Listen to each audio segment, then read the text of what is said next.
Tubuh manusia disusun oleh berbagai jenis sel yang bekerja secara kompleks sehingga kita dapat melaksanakan seluruh aktivitas sehari-hari. Nah, dari sekian banyak sel tersebut, pada video kali ini kami akan membahas tentang sel saraf.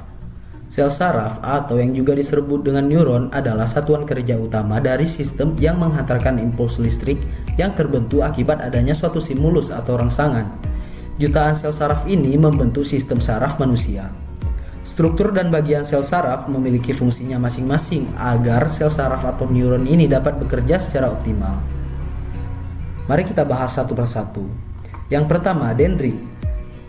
Dendrit yang bentuknya menyerupai akar ini merupakan percabangan dari badan sel. Dendrit berfungsi untuk menerima atau menghantarkan rangsangan dari dan ke badan sel. Kemudian sel saraf punya nukleus dan badan sel. Badan sel merupakan bagian terbesar dari sel saraf yang mengandung banyak komponen penting. Di dalam badan sel ini teman-teman dapat menemukan sitoplasma, nukleus atau inti sel, dan nukleolus atau anak inti. Tugas badan sel adalah untuk menerima rangsangan dari dendrit kemudian meneruskan rangsangan tersebut ke akson.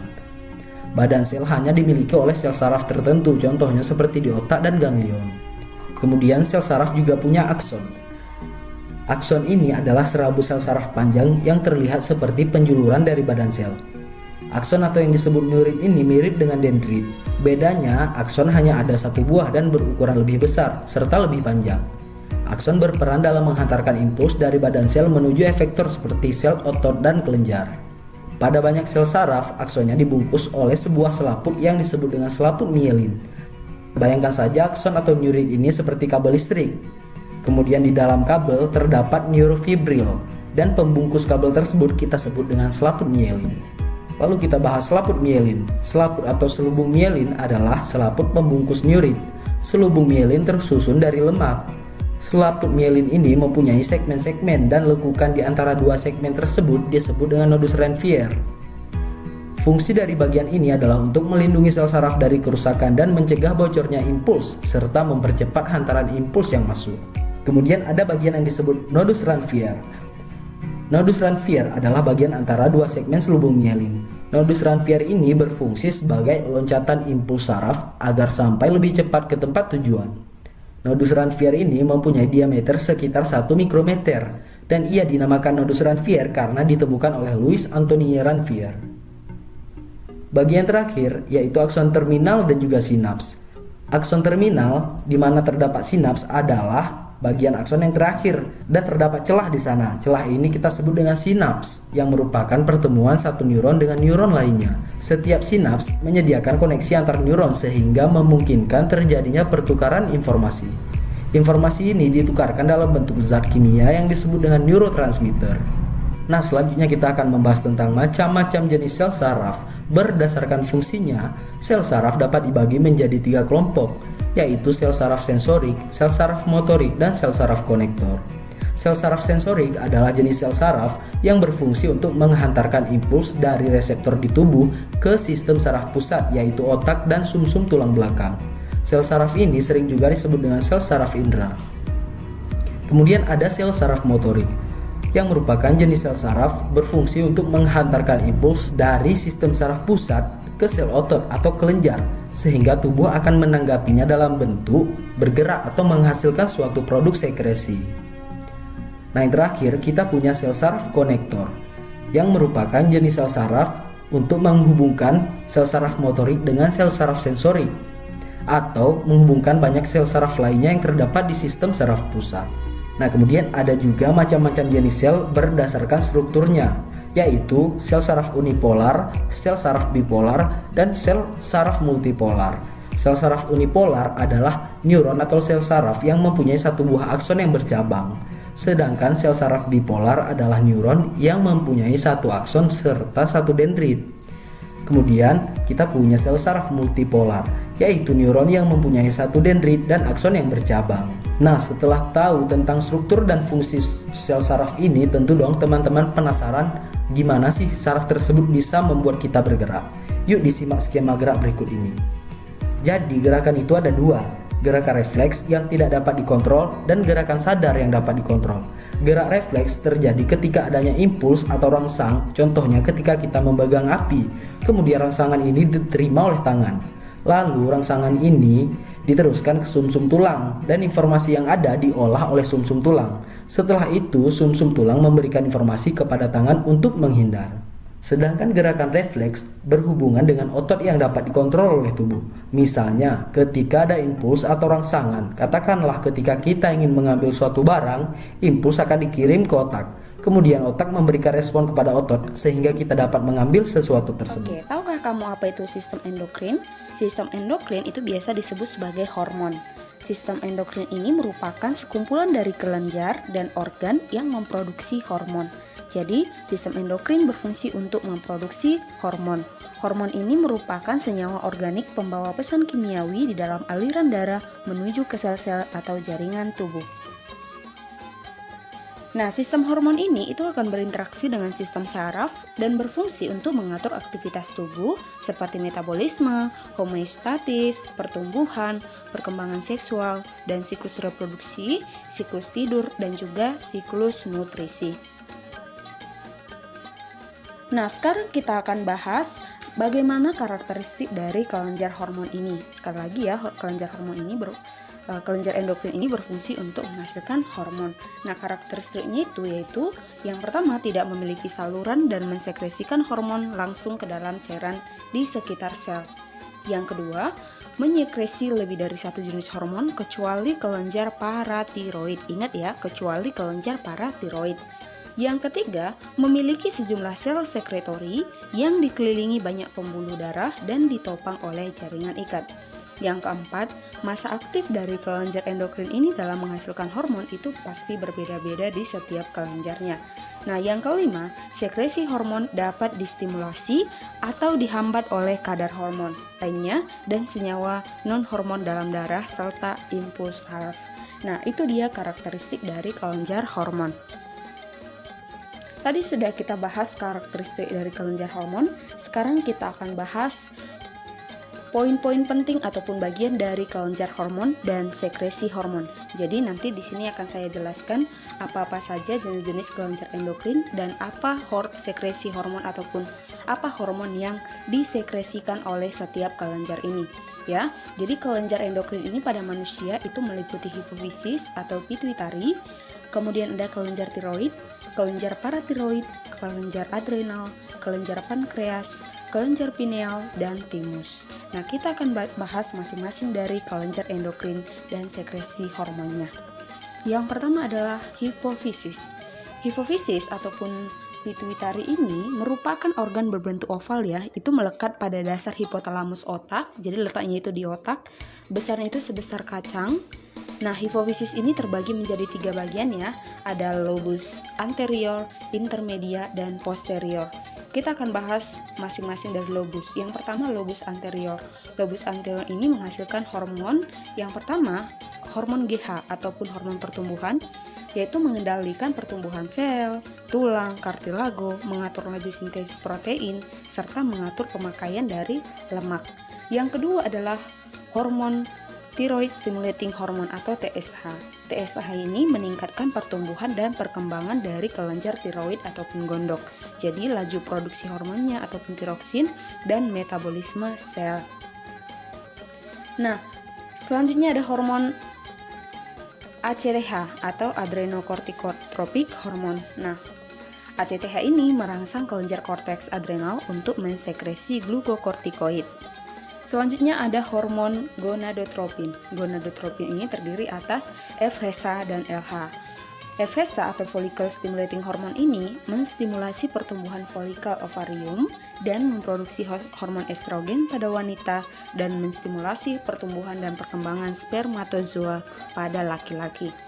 Sedangkan hormon luteinizing hormone atau LH itu bekerja sama dengan follicle stimulating hormone untuk menstimulasi produksi estrogen, berperan dalam ovulasi pada sekresi progesteron itu pada wanita dan menstimulasi produksi testosteron pada laki-laki.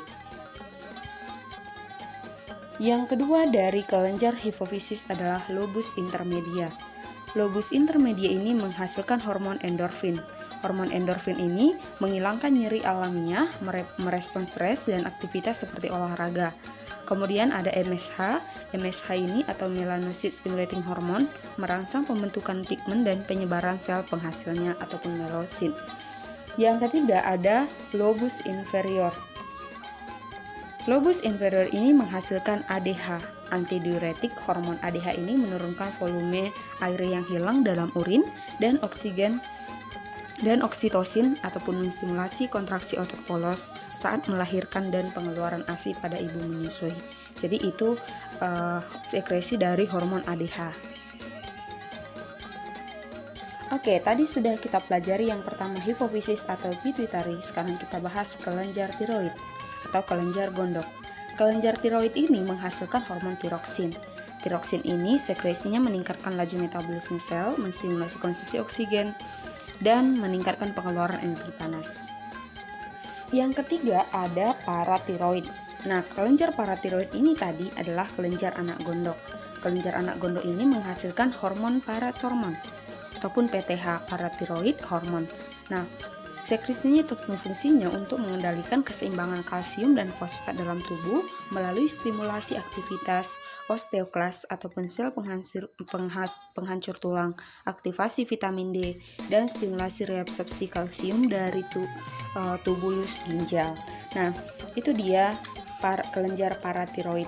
Nah, yang keempat, kita akan bahas yang keempat adalah adrenal. Kelenjar adrenal ini ataupun anak ginjal ini merupakan bagian medula yang menghasilkan adrenalin. Adrenal ini meningkatkan frekuensi jantung ya, metabolisme dan konsumsi oksigen. Nah, sedangkan ada noradrenalin atau norepinefrin ini meningkatkan tekanan darah dan menstimulasi otot jantung. Nah, adrenal bagian korteks itu menghasilkan aldosteron dan glukokortikoid. Aldosteron ini mengatur keseimbangan air dan elektrolit, sedangkan glukokortikoid itu mempengaruhi metabolisme glukosa, protein lemak, dan menjaga membran lisosom.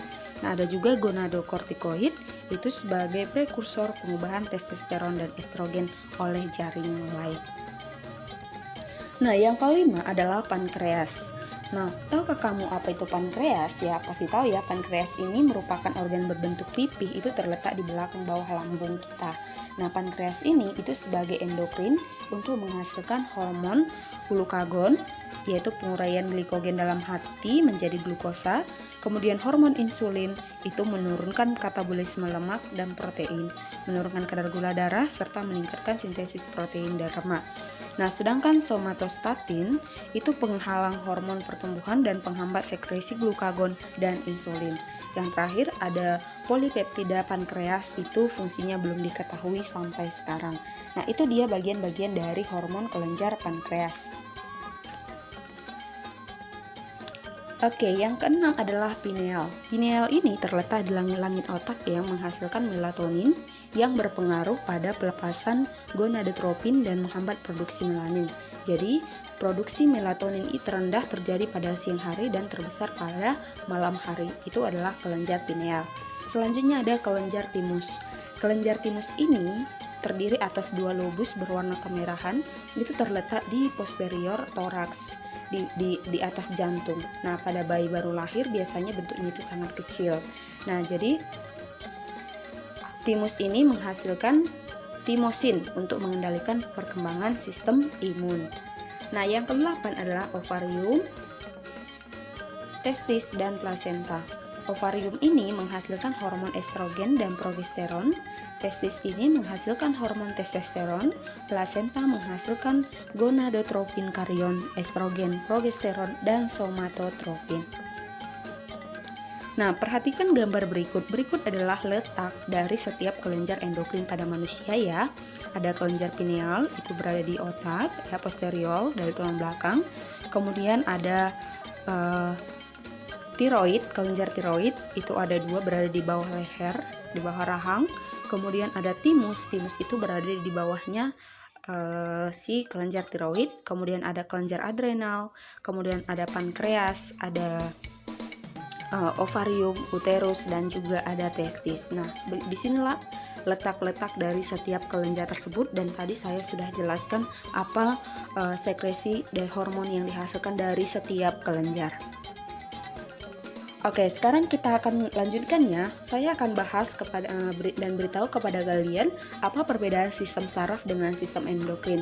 Nah, sudah pasti tahu ya bahwa sebelumnya di awal sudah saya jelasin bahwa sistem syaraf dan sistem endokrin ini adalah bagian dari sistem koordinasi. Artinya tidak bisa dipisahkan antara satu dengan yang lainnya. Oke, pembedanya itu adalah yang pertama dari aksi. Aksinya itu sistem hormon itu lambat, sedangkan sistem syaraf itu cepat atau segera. Nah, kemudian responnya. Kalau sistem hormon itu responnya tidak langsung, dia harus didistribusi lebih luas. Nah, sedangkan sistem saraf itu responnya secara langsung, distribusinya lebih sempit. Nah, pengaturannya, kalau sistem hormon itu jangka panjang, misalnya untuk pertumbuhan. Nah, sedangkan sistem saraf ini itu jangka pendek, misalnya kontraksi otot jantung, misalnya ketika kita terkejut, ya, itu merupakan pengaturan dari sistem saraf. Nah, kemudian sekresinya, kalau sistem hormon itu mensekresikan hormon, ya, sistem hormon itu mensekresikan hormon. Nah, kemudian kalau misalkan dia sistem syaraf itu mensekresikan neurotransmitter. Oke. Nah, kemudian komunikasi, dari aspek pembeda komunikasi. Kalau dia sistem hormon itu komunikasinya itu melalui sistem sirkulasi. Nah, sedangkan kalau sistem saraf komunikasinya itu melalui antar neuron melalui sinapsis. Jadi kemarin juga sudah kita pelajari ya bagian-bagian dari neuron ataupun sel-sel saraf. Saja ya, sistem indera itu pada manusia terdiri atas 5 ya. Ada indera penglihatan, kemudian ada indera perasa, ada indera peraba, ada indera pendengaran, dan ada indera penciuman. Ya, yang pertama kita akan bahas tentang indera penglihatan. Nah, kalian sudah pasti tahu ya, indera penglihatan organnya itu adalah mata. Nah, mata ini merupakan sistem optik yang memfokuskan berkas cahaya pada fotoreseptor dan mengubah energi cahaya menjadi impuls saraf. Nah, aksesoris dari mata itu ada alis, orbita, kelopak mata, otot mata, dan air mata ya. Nah, kalian sudah pasti sama-sama tahu ya bahwa alis itu kan fungsinya untuk melindungi mata dari keringat tuh. Jadi supaya mata kita tidak kena keringat ya, itu ada alis yang berfungsi ya melindunginya. Ada juga orbita. Nah, orbita ini merupakan lekukan dari tulang berisi bola mata ya. Jadi orbita ini adalah lekukan tulang berisi bola mata. Nah, selanjutnya ada kelopak mata. Kelopak mata ini sudah pasti tahu ya, fungsinya itu melindungi mata dari kekeringan dan debu ya. Ada otot mata. Otot mata ini berfungsi untuk menggerakkan mata ke arah vertikal, horizontal, dan menyilang. Nah, ada juga air mata. Air mata ini mengandung garam, mukosa, dan lisosim. Nah, kenapa mengandung garam? Nah, kalian sudah pasti tahu ya. Nah, bahwa dia nanti akan membasahi permukaan mata dan mempertahankan kelembapannya. Nah, kalian pasti pernah mengeluarkan air mata ya, ataupun pernah menyicipinya gitu. Pasti rasanya itu asin karena mengandung garam. Oke, sekarang kita masuk ke struktur mata. Nah, struktur mata ada lapisan luar bola mata, ada juga lapisan tengah bola mata, ada lensa, dan ada rongga mata. Lapisan luar bola mata itu merupakan terdiri dari tunika fibrosa, sklera, dan juga kornea. Itu untuk mentransmisikan dan memfokuskan cahaya. Ada juga lapisan tengah bola mata. Itu bagian yang berwarna mengendalikan diameter pupil, dan ada juga terdiri atas pupil. Pupil ini merupakan ruang terbuka yang dilalui cahaya. Nah, ada juga lensa mata. Lensa ini merupakan struktur bikonveks yang bening. Nah, rongga mata ini berisi aqueous ad humor ataupun mengandung nutrisi untuk lensa dan kornea, dan juga ruang posterior berisi vitreous humor, mempertahankan bentuk bola mata dan posisi retina terhadap kornea.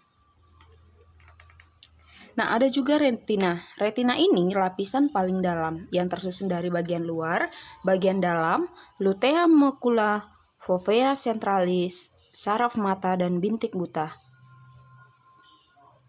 Bintik buta ini bagian yang tidak mengandung fotoreseptor ya, sedangkan saraf mata itu terhubung di sisi superior kelenjar hipofisis. Oke, ini adalah anatomi dari mata manusia. Ya, kalian bisa perhatikan sama-sama. Yang di atas itu ada alis mata, kemudian ada otot orbicularis oculi, ada otot levator, kemudian ada konjungtiva palpebral, ada bulu mata juga ya bagian bawah. Kemudian ada kornea, ada konjungtiva. Itu dia anatomi dari mata manusia. Nah, ini juga bagian-bagian dalam ya, bagian lateral.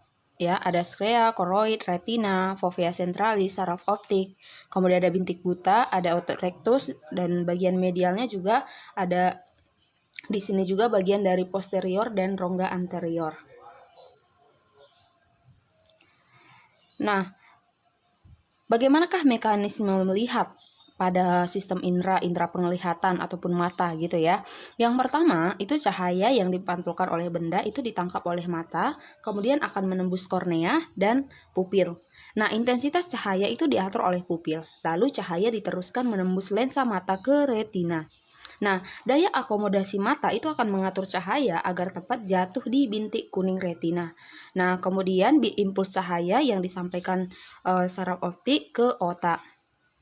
Nah, cahaya itu akan diinterpretasikan sehingga kita bisa mengetahui apa yang kita lihat. Nah, ada juga titik jauh. Titik jauh ini merupakan jarak benda terjauh yang masih dapat dilihat dengan jelas. Nah, sedangkan titik dekat ini merupakan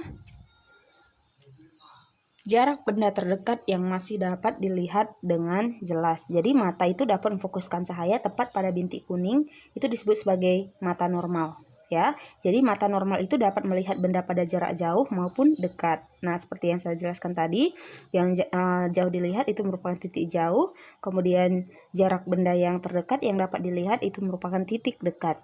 Semakin bertambah umur, semakin jauh pula titik dekat dari seseorang. Nah, bagaimana adaptasi terhadap gelap dan terang, adaptasi dari indera penglihatan? Nah, adaptasi gelap dan terang itu adalah penyesuaian penglihatan secara otomatis terhadap intensitas cahaya yang memasuki retina saat bergerak dari tempat gelap ke tempat terang ataupun sebaliknya. Nah, dalam cahaya terang, semua rodopsin akan terurai dengan cepat dan hanya tersisa sedikit. Nah, kemudian berpindah tempat dari terang ke gelap akan membutuhkan waktu untuk mensintesis ulang rodopsin agar dapat melihat jelas pada kondisi gelap. Kemudian sintesis rodopsin dan iodopsin itu perlu vitamin A. Pupil akan melebar dalam ruang gelap dan menyempit dalam ruang terang. Oke, kita bahas sekilas tentang gangguan dan kelainan mata. Yang pertama ada miopi, ataupun miopi ini biasa disebut sebagai rabun jauh. Ada hipermetropia, ini merupakan rabun dekat. Ada presbiopia, ini merupakan gangguan mata tidak dapat melihat benda yang berjarak dekat maupun jauh. Ada juga kebutaan. Kebutaan ini gangguan berupa mata tidak dapat melihat benda apapun. Ini biasanya disebabkan umumnya oleh kecelakaan. Ada juga kerabunan. Kerabunan ini gangguan berupa mata hanya dapat melihat dengan samar-samar. Ada rabun senja. Gangguan berupa mata tidak bisa melihat dengan jelas pada saat sore hari saja. Buta warna, penyakit keturunan yang menyebabkan seseorang tidak mampu mempresentasikan warna. Ada juga katarak. Katarak ini penebalan pada lensa mata yang menyebabkan penglihatan seseorang menjadi buram. Gangguan ini biasanya terjadi pada lanjut usia. Ada juga astigmatisme. Ini merupakan gangguan berupa kelengkungan kornea yang tidak merata. Oke, itu dia gangguan indera penglihatan pada organ mata. Tadi sudah kita bahas indera penglihatan. Sekarang kita akan lanjut ke indera pembau. Organ dari indera pembau adalah hidung. Hidung atau biasa disebut nasal itu sebagai indera pembau memiliki kemoreseptor olfaktori yang berfungsi menerima rangsangan berupa bau atau zat kimia yang berbentuk gas. Jadi, epitelium olfaktori ini mengandung sel penunjang, sel basal, dan sel olfaktori. Nah, bagaimana mekanisme mencium bau? Mekanisme mencium bau itu ketika gas masuk ke dalam hidung, maka gas tersebut larut pada selaput mukosa. Nah, kemudian selaput mukosa akan merangsang silia sel reseptor. Nah, kemudian rangsangan akan diteruskan ke otak untuk diolah.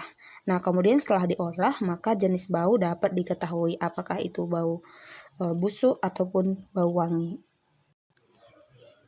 Nah, saya akan jelaskan juga gangguan pada indera pembau ya. Yang pertama ada hiposmia. Hiposmia ini merupakan indera penciuman yang kurang mampu mencium bau. Kemudian ada anosmia. Anosmia ini merupakan indera penciuman sama sekali tidak dapat mencium bau. Ya, ini disebabkan oleh tersumbatnya rongga hidung. Misalnya nih akibat polip, akibat pilek, atau akibat dari tumor. Selanjutnya ada hiperosmia. Hiperosmia itu dia lebih peka terhadap bau-bauan. Contohnya itu kemampuan untuk mengenali bau parfum seseorang sebelum tampak orangnya. Nah, hiperosmia ini dapat terjadi akibat sakit kepala, migran, penyakit Addison, ataupun pengaruh obat-obatan. Ada juga sinusitis. Sinusitis ini merupakan radang tulang tengkorak di sekitar hidung yang berongga dan berisi udara. Nah, jadi gejala penyakit dari sinusitis ini adalah sering batuk dan pilek. Ada juga polip. Polip ini merupakan pembengkakan jaringan yang terjadi dalam hidung dan pengeluaran banyak cairan ataupun lendir. Jadi polip ini berkaitan dengan penyakit THT ya, telinga, hidung, dan tenggorokan. Seperti alergi, inflamasi mukosa, asma, infeksi, dan juga radang polip dapat diatasi dengan cara operasi.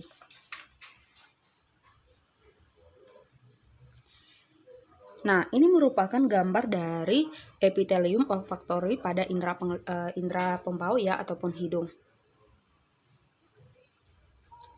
Nah, yang ketiga adalah indera pengecap. Nah, organ dari indera pengecap ini adalah lidah. Lidah sebagai indera pengecap itu memiliki kemoreseptor berupa kuncup pengecap. Nah, kuncup pengecap ini terdapat pada papila lidah. Kemudian terdapat juga pada palatum atau langit lunak, epiglotis, dan juga faring. Papila lidah ini dapat dibedakan menjadi 4 macam ya berdasarkan bentuknya. Ada papila poliformis, papila fungiformis, papila circumvallata, dan juga papila foliata. Nah, area kepekaan rasa pada indera pengecap itu ada 4 ya. Ada pengecap rasa manis, itu biasanya berada di ujung lidah.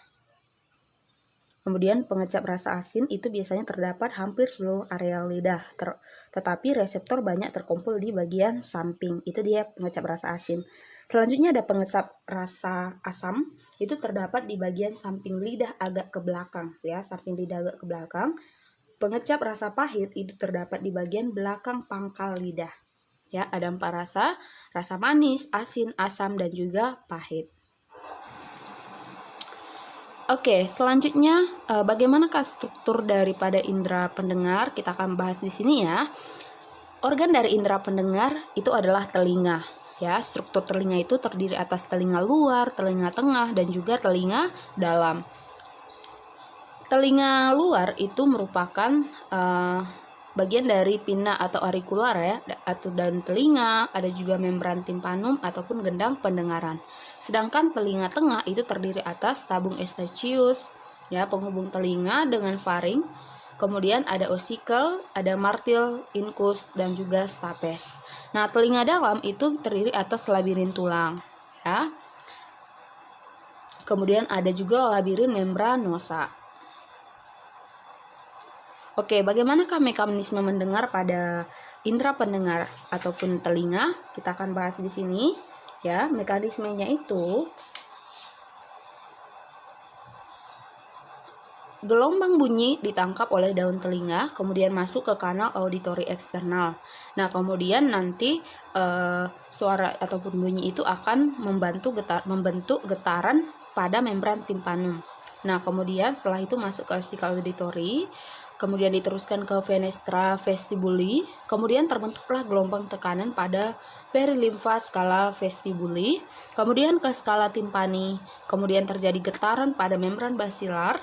Nah, diteruskan ke sel rambut, nanti sel rambut akan melengkung, kemudian memicu impuls saraf masuk ke serabut saraf vestibulokoklear, kemudian ke korteks auditori di otak. Nah, kemudian bunyi pun diinterpretasikan. ataupun bunyi akan dikenali.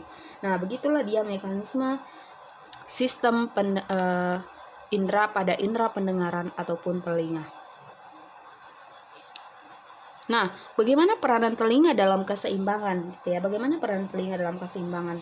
Nah, dalam menjaga keseimbangan tubuh, telinga itu berperan dalam equilibrium statis dan equilibrium dinamis.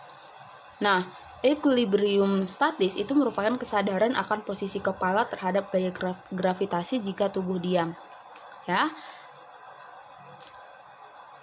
Kemudian kalau equilibrium dinamis itu merupakan kesadaran akan posisi kepala saat merespon gerakan. Jadi reseptor yang berperan itu ada ampula yang berisi kista pada ductus semisirkular, kemudian ada juga krista itu terdiri atas sel penunjang dan sel rambut yang menonjol membentuk lapisan gelatin kapula. Nah, gangguan pada sistem indera pendengar ini ada merupakan tuli ya. Tuli ini merupakan gangguannya. Tuli ini merupakan penurunan atau ketidakmampuan seseorang untuk mendengarkan suara ya. Kemudian ada furunkulosis. Furunkulosis ini munculnya bisul pada meatus ataupun liang telinga. Ada juga otitis media. Otitis media ini infeksi telinga tengah yang dapat terjadi setelah diserang flu, sinusitis, campak ataupun infeksi bakteri. Ada juga mastoidisitis, yaitu infeksi yang menyebabkan sel-sel tulang mastoid berongga.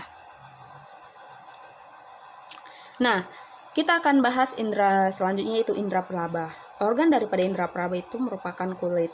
Nah, kulit merupakan indera peraba ini yang memiliki peran sebagai reseptor sensor untuk mentransduksi stimulus dari lingkungan menjadi impuls saraf.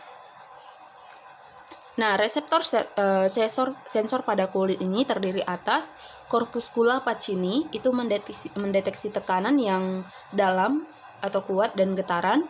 Kemudian corpuscula Meissner itu akan mendeteksi sentuhan. Cakram Merkel itu akan mendeteksi sentuhan dan sebagai reseptor raba yang beradaptasi lambat. Ada juga corpuscula Ruffini, itu reseptor tekanan dan tegangan di sekitar jaringan ikat. Ada juga ujung bulbus Krause, itu mendeteksi tekanan sentuhan, kesadaran posisi, dan gerakan. Ada juga ujung saraf bebas, itu akan mendeteksi rasa nyeri, sentuhan ringan, dan juga suhu, yaitu panas atau dingin. Nah, tadi sudah kita bahas tentang sistem indera pada manusia ya. Nah, sekarang kita bahas juga sekilas bagaimana pengaruh nafsa terhadap sistem koordinasi ya. Karena kan kita sudah pelajari tadi sistem koordinasi itu terdiri atas 3 ya. Cakupannya sistem syaraf, sistem endokrin atau sistem hormon, dan juga sistem indera. Nah, apa itu nafsa? Nafsa ini adalah singkatan dari narkotika, psikotropika, dan zat adiktif lainnya.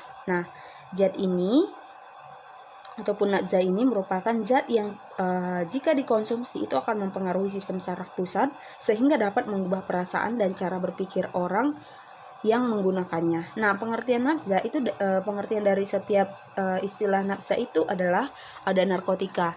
Narkotika ini merupakan zat atau obat yang menyebabkan penurunan atau perubahan kesadaran, hilangnya rasa, mengurangi ataupun menghilangkan rasa nyeri, dan menimbulkan ketergantungan.